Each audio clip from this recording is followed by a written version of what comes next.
देखो high school में, सही है, केमिस्ट्री में पहला लेसन है हमारा लेसन 1।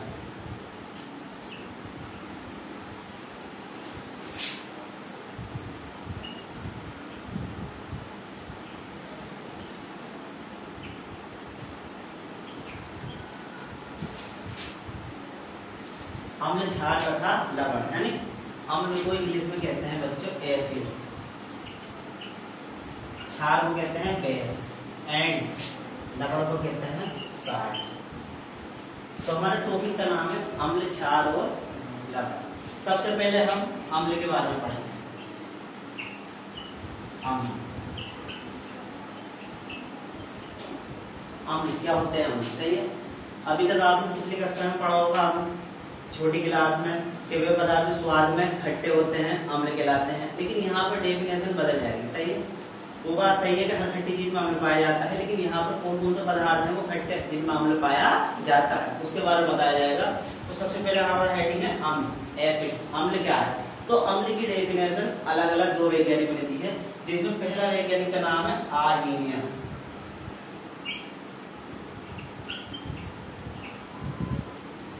आर्हेनियस के शब्द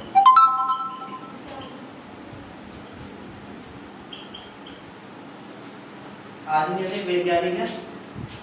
उनके हिसाब से अम्ल क्या होते हैं? तो वे पदार्थ जो जल में जाने पर हाइड्रोजन आयन देते हैं, H+, इनको नाम से जाना जाता है हाइड्रोजन आयन।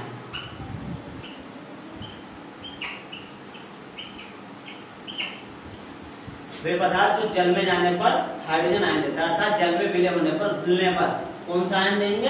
हाइड्रोजन आयन देते हैं, अम्ल कहलाते हैं। क्या कहलाते हैं? अम्ल कहलाते हैं। सीधी सी डेफिनेशन है।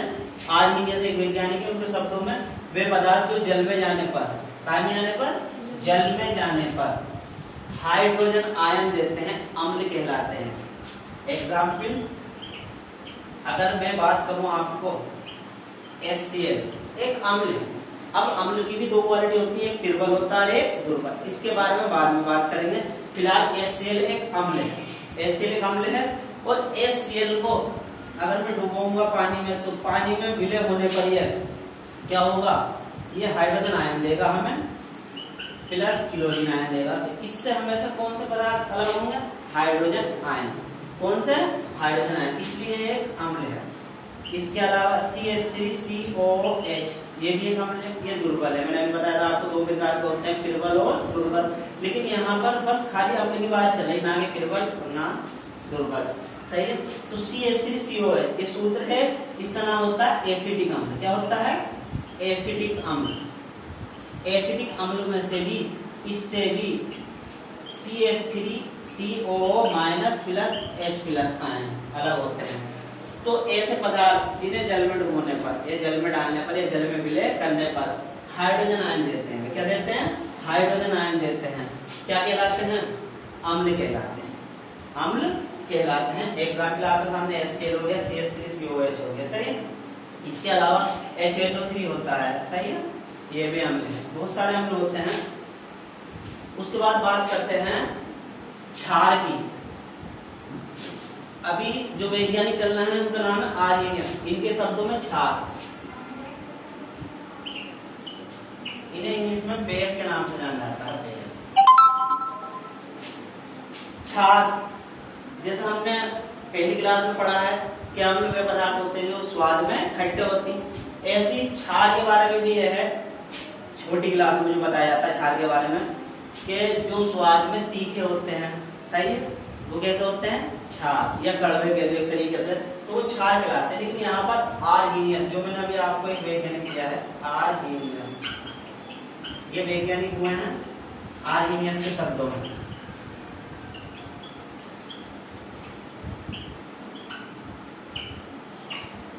आर्हेनियस के शब्दों में क्या?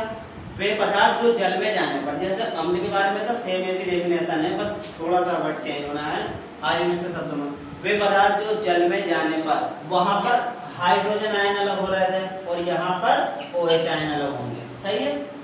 तो वे पदार्थ जो जल में जाने पर OH आयन, अर्थात इनका नाम होता है हाइड्रोक्साइड,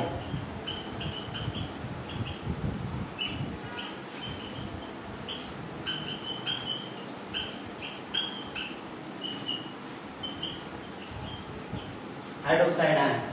वे पदार्थ जो जल में जाने पर हाइड्रोक्साइड आयन देते हैं क्या कहलाते हैं? क्षार कहलाते हैं। क्या कहलाते हैं? क्षार कहलाते हैं। एग्जाम्पल पे देख लो, अगर मैं लिख दूं NH4OH, ये जब भी विलय होगा पानी में तो NH4 तो प्लस में होगा और OH हमेशा माइनस में। इससे OH आयन अलग होना है तो हमें क्या पता चला? हाइड्रोक्साइड आयन अलग होना है। अब हाइड्रोक्साइड आयन अलग होने का मतलब है कि OH आयन मतलब कि क्षार। इसके अलावा आप लिख सकते हो KOH, इससे भी OH आयन अलग होना है तो ये भी क्षार है।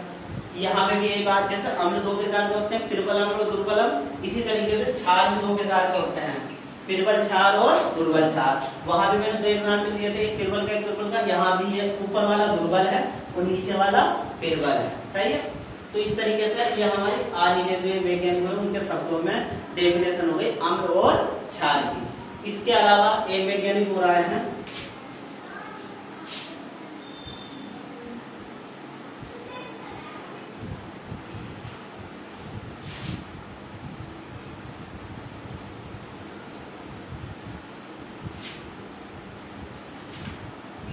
एक वैज्ञानिक और हुए हैं, उनका नाम है, दो वैज्ञानिक लोरी तथा ब्रांस्टेड।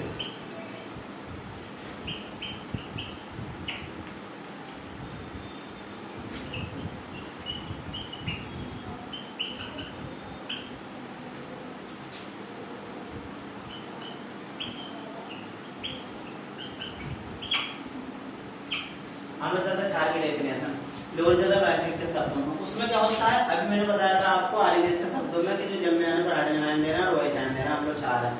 लोरी तथा ब्रांस्टेड वैज्ञानिक हैं, इनके शब्दों में है वे पदार्थ जो प्रोटॉन देता है, जो प्रोटॉन देता वो अम्ल और जो प्रोटॉन लेता वो क्षार। उसका एग्जाम्पल आप देख सकते हो, अगर ये जल है हमारा, क्या है?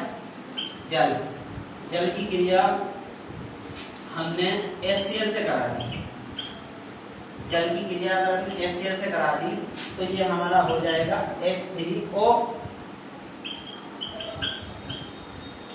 यहाँ पर जो है हाइड्रोजन ने, एक हाइड्रोजन HCl का जल ने ले लिया, सही है। तो ये प्रोटॉन है, ये किसने ले लिया? जल ने।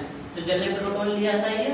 तो वहां पर क्या हो गया? H3O हो गया प्लस और Cl माइनस हो गया। तो ये जो हमारा एग्जाम्पल आया ये अम्ल का आया कि इनने दिया एक प्रोटॉन, सही है, एक ने दिया। यानी अब दूसरा एग्जाम्पल लेंगे अगर हम,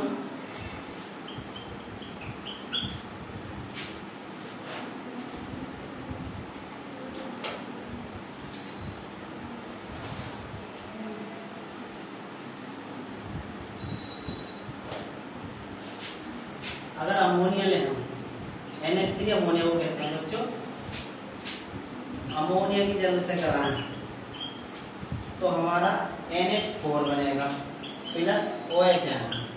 तो यहाँ से H प्लस आयन अलग हुए थे और यहाँ से कौन सा आयन? OH आयन, सही है। एक हाइड्रोजन, वहां पर हाइड्रोजन दिया था, यहाँ पर OH आयन बचा है नहीं। तो ये OH आयन आया हमारा, ये क्षार के लिए है। किसके लिए है?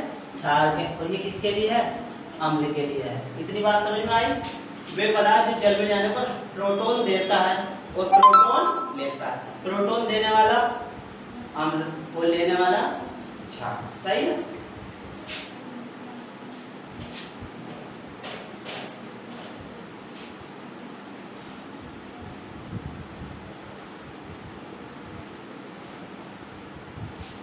इसके बाद बात करेंगे हम इसकी साल्ट की, लवण की।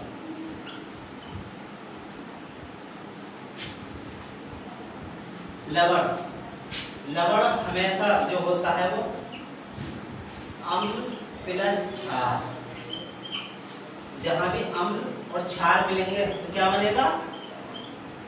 लवण बनेगा। अर्थात अम्ल और क्षार आपस में मिलकर क्या बनाते हैं? लवण। अम्ल और क्षार आपस में मिलकर क्या बनाते हैं? लवण।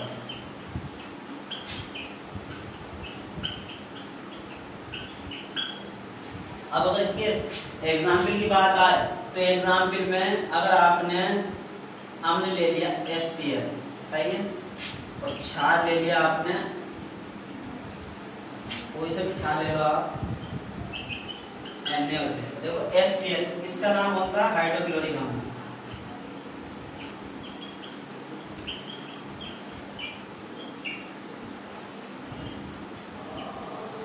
और इस क्षार का नाम होता है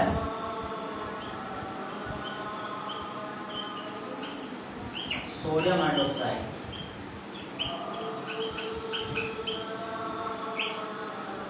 ये अम्ल है और ये क्षार है। हमें पता कैसे चला ये अम्ल, इससे H+ आयन अलग होंगे और इससे OH आयन अलग होंगे।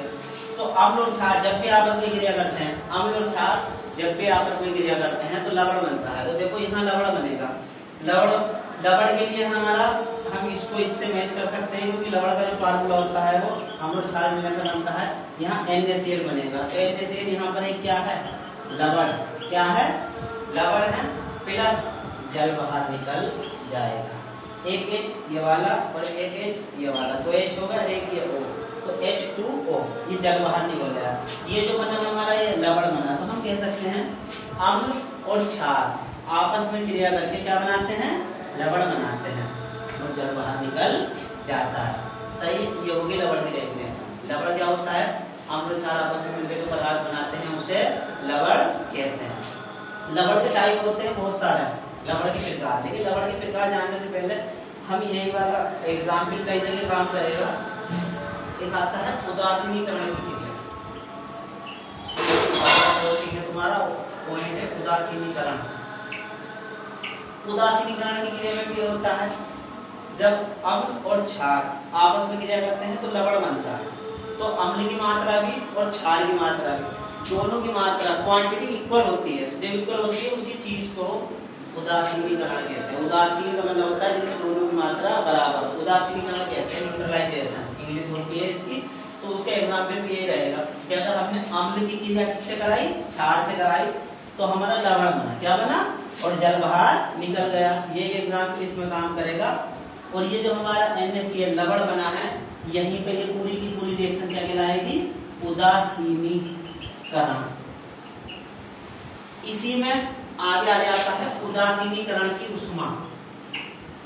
उदासीनीकरण उष्मा, तो उदासीनीकरण उष्मा का मतलब ये है जब प्रबल अम्ल और प्रबल क्षार आपस में क्रिया करते हैं, या दुर्बल अम्ल और दुर्बल क्षार, अर्थात दोनों चीजें। यहाँ पर मैंने दोनों चीजें प्रबल ली है, अम्ल भी प्रबल है और क्षार भी प्रबल है। सही है, दोनों प्रबल है।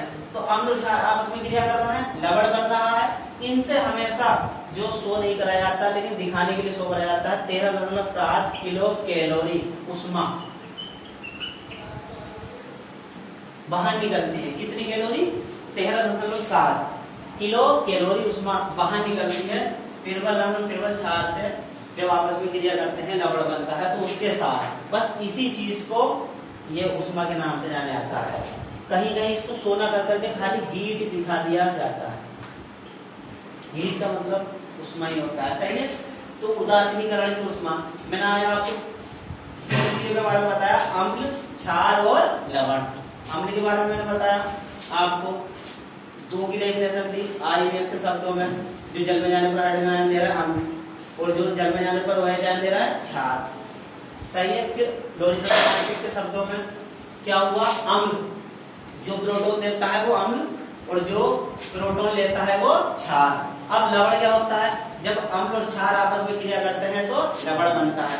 लवण के बाद उदासीनीकरण की क्रिया आती है, तो वो भी लवण बनने की क्रिया को ही उदासीनीकरण की क्रिया कहते हैं। सही है, उसके बाद उदासीनीकरण उष्मा की डेफिनेशन आएगी। तो उदासीनीकरण उष्मा की डेफिनेशन भी सेम यही होगी कि जब अम्ल और क्षार आपस में क्रिया करते हैं तो लवण बनता है, फिर जल बाहर निकलता है और कुछ कैलोरी उष्मा बाहर निकलती है, जिसे मैंने यहाँ शो कर दिया है 13.7 किलो कैलोरी।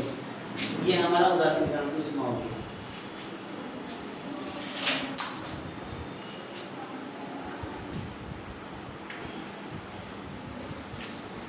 जो अगला हमारा टॉपिक है, अगला टॉपिक वो है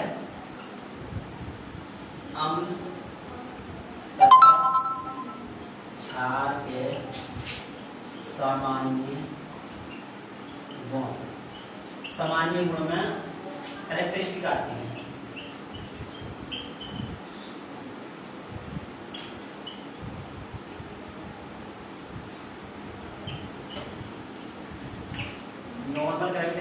ऑफ एसिड एंड बेस। अब सामान्य गुण का मतलब ये होता है कि इसके अंदर आपको भौतिक गुण में आएंगे। भौतिक गुण का मतलब होता है बच्चों फिजिकल प्रॉपर्टीज। फिजिकल बाह्य रूप कैसा है, फिजिकल प्रॉपर्टीज। और एक आएगा रासायनिक गुण।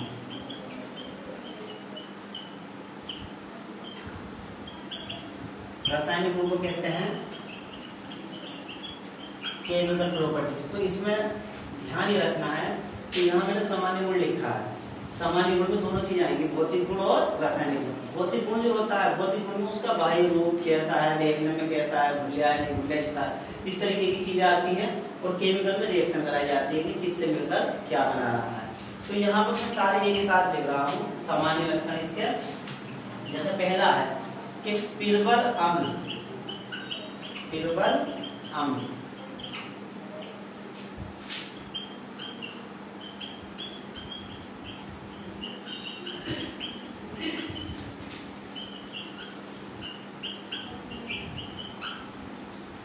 पिलबल अम्ल पिलबल संक्षारक होता है। अर्थात संक्षारक का मतलब होता है यहाँ जो संक्षारक है नुकसान पहुंचाने वाले से, अर्थात अपने प्रभाव से, प्रभाव मतलब अपने इफेक्ट से, असर से, अपने प्रभाव से त्वचा, कपड़ा, फर्नीचर आदि को गलाकर नष्ट कर देता है।